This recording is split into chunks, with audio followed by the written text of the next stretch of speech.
really love America. We're teaching our kids to love America, to fall in love with this country. We're teaching them something about the spirit of America, what makes us who we are as a people. To discovery and innovation. Instead of the government being the sovereign and the citizen being the servant, they flipped that. The citizen became the sovereign.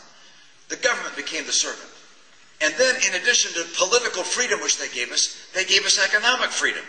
We have the right to choose our course in life. This became the place on the planet that every pioneer, every freedom lover, every innovator wanted to come to.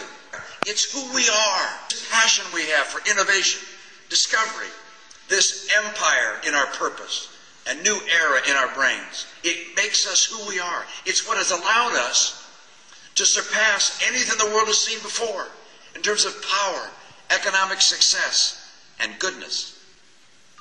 And what worries me right now is that the people in Washington don't understand that.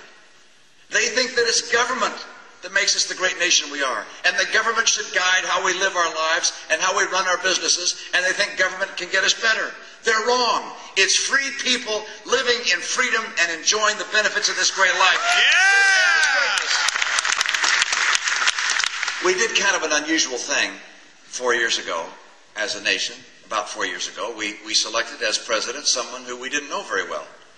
Didn't have much of a track record to examine. Never had a job in the private sector. Never balanced the books of an enterprise. Never ran anything. Never been a leader.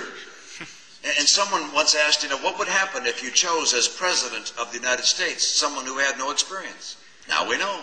And he hasn't done a real good job. The income of the average American is no higher today than in 1996. It's inexcusable in a nation with the bounty of the human spirit that we enjoy, that's the case. And I watched the president over the last almost 3 years. Almost everything he's done was exactly the opposite of what was needed to get the economy to turn around.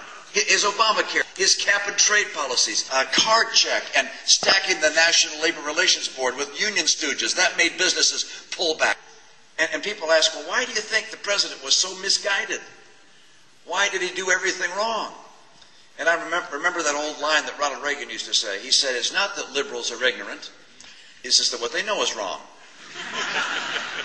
and he's proven the truth of that maxim. I believe in America. I believe we got it right and they got it wrong. I believe in the freedom and opportunities. I believe in capitalism and free enterprise. There may be a few business people here.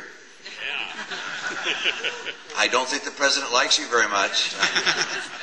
I love you.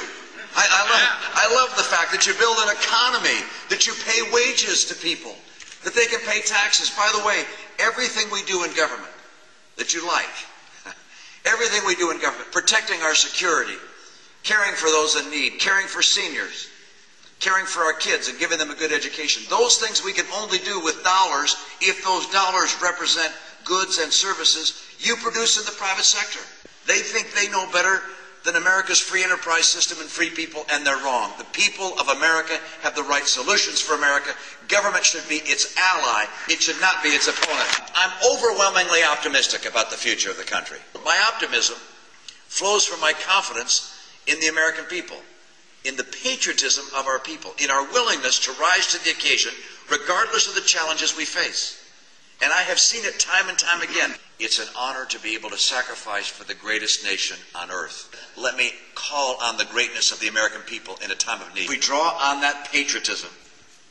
And if we have leaders that will tell the truth and live with integrity and who actually know how to lead, to rebuild the foundation of our economy and to keep America the hope of the earth, that we will do it. That the American people will rise to the occasion and we will be known as well as a great American generation with empires in our purpose and new eras in our brains. Thank you so much. All right. Thank you for coming. Mitt would love to stay and answer questions. I've been with him since early this morning. We had a great group in Tucson and then 800 people out at one of our retirement centers.